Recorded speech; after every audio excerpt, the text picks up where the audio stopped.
Well, it turns out that Israel is not committing genocide in the Gaza Strip. The other day, the Henry Jackson Society, based in London, England, came out with a new study analyzing the death toll from the Hamas-run Ministry of Health in Gaza. The claim currently is that there's been 44,000 civilians killed in the Gaza Strip.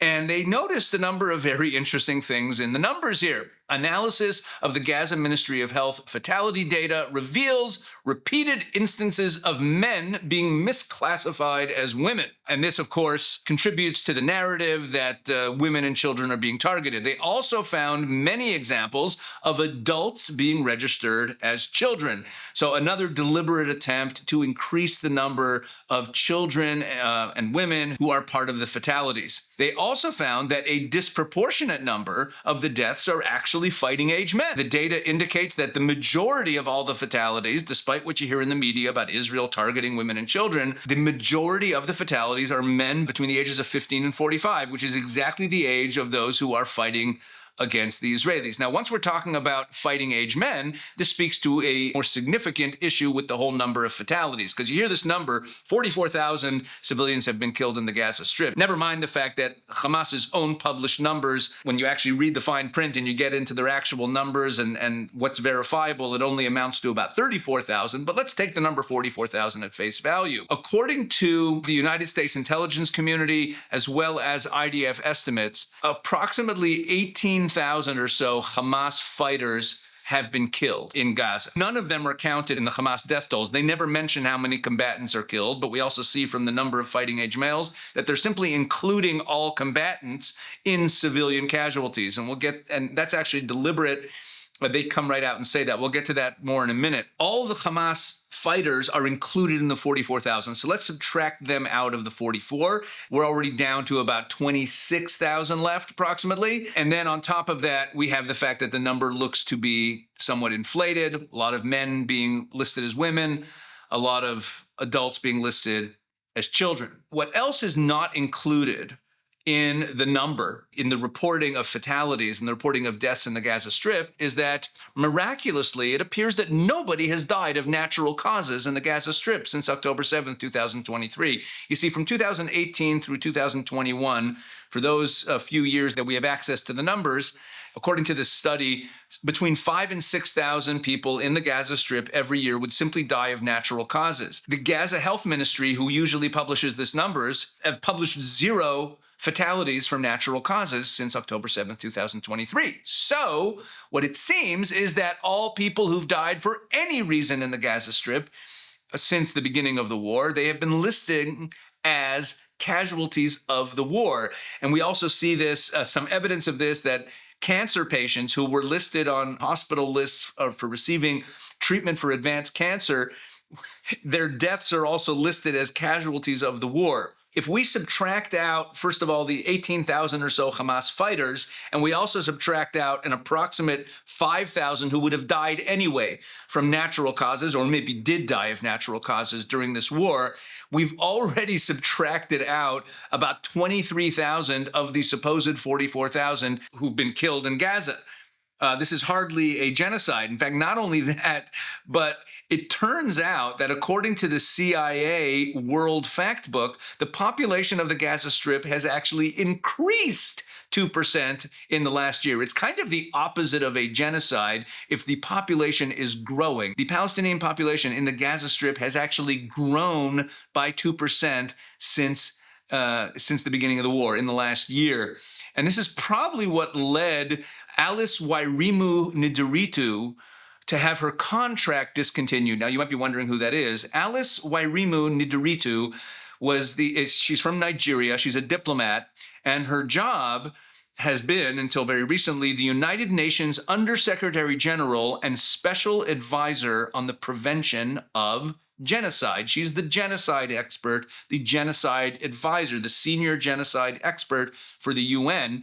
And recently, she refused to go along with the lie that Israel's committing genocide. She said Israel's not committing genocide. What Israel's doing does not at all fit the definition of genocide.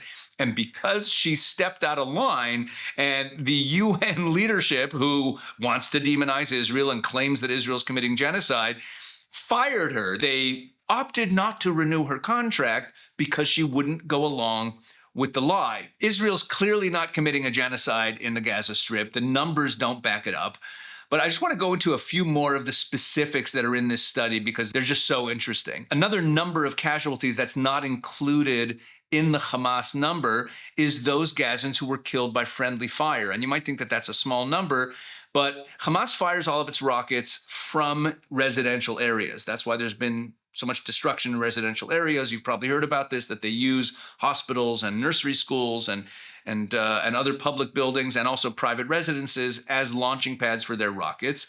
And somewhere between 10 and 15% of all the rockets they fire misfire and end up landing locally.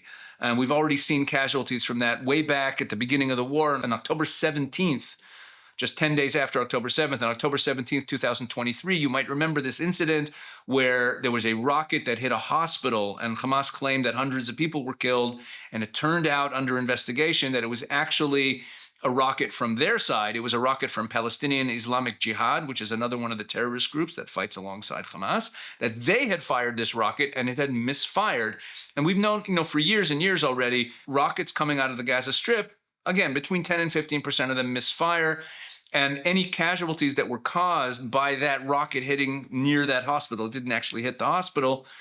Any casualties caused by that rocket were the result of friendly fire. There's no record whatsoever in the Hamas casualty numbers of anyone dying from friendly fire. Now, I mentioned this point before, that they categorize everyone as a civilian, that it's as though no combatants have been killed at all.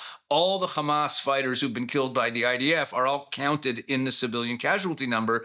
Well, this is actually a policy of Hamas. Let me read to you from July 11th, 2014. This is from the website, Facebook page, and Twitter page of the Gaza Ministry of Interior. This is 2014. They published guidelines for social media activists in the Gaza Strip. There was a conflict with Israel going on at the time in 2014, sort of smaller version of this war. There have been a number of flare-ups over the years. July 2014, Gaza Ministry of Interior, guidelines for social media activists, and I quote, "Anyone killed or martyred is to be called a civilian from Gaza or Palestine." Before we talk about his status in jihad or his military rank, don't forget to always add, quote, "innocent civilian" or, quote, "innocent citizen" in your description of anyone killed in Israeli attacks in Gaza. Do not publish photos of military commanders. Do not mention their names in public. Do not praise their achievements in conversations with foreign friends. So here you have the Gaza Ministry of Interior telling the social media activists who are going to be, spreading the narratives out on social media coming out of Gaza that everyone killed, every combatant is supposed to be called a civilian or an innocent civilian. Don't mention their military rank. Don't mention that they were fighters. So this is an old policy that they're doing. Which shouldn't surprise us that the 18,000 to 20,000 or so Hamas fighters are included in the number that is claimed of civilians who've been killed. The media goes along with all of this. Another piece of the study from the Henry Jackson Society, they studied media outlets. Now listen to this piece. This is unbelievable. From February 2024 to May 2024, right? So it's just 4 months. Over that 4-month period, they studied 1,378 articles from major English language newspapers and media outlets. Specifically included were the New York Times, the Washington Post, the Guardian, CNN, BBC, Reuters, the Associated Press, and Australian ABC. Okay, all mainstream media outlets, very well respected. Over that 4-month period, 84% of those publications failed to distinguish between combatant deaths, deaths by Hamas fighters, and civilian deaths. Only 5% of the media organizations ever cited numbers released by Israeli authorities. 98% of them cited the figures provided by the Hamas-run Gaza Ministry of Health without ever mentioning that there's anything controversial or suspect about these numbers. So the media has basically been complicit. They know what Hamas is. And Hamas is coming out with these phony, bloated numbers that include all of the combatants in there, and they're changing men to women and adults to children. And they're just citing these numbers The media, the BBC, New York Times, Washington Post, they're just citing these numbers face value and giving the impression that Israel is committing a genocide. Now, there's a definition of genocide. The definition of genocide, according to Article 2 of the Geneva Conventions of 1948, quote, acts committed with intent to destroy or in whole or in part a national, ethnic, racial, or religious group. That's not what Israel's doing. Israel is wiping out the bad guys, doing an incredible job under very difficult circumstances in protecting actual civilians. And even digging into their own published numbers, we see that this is true.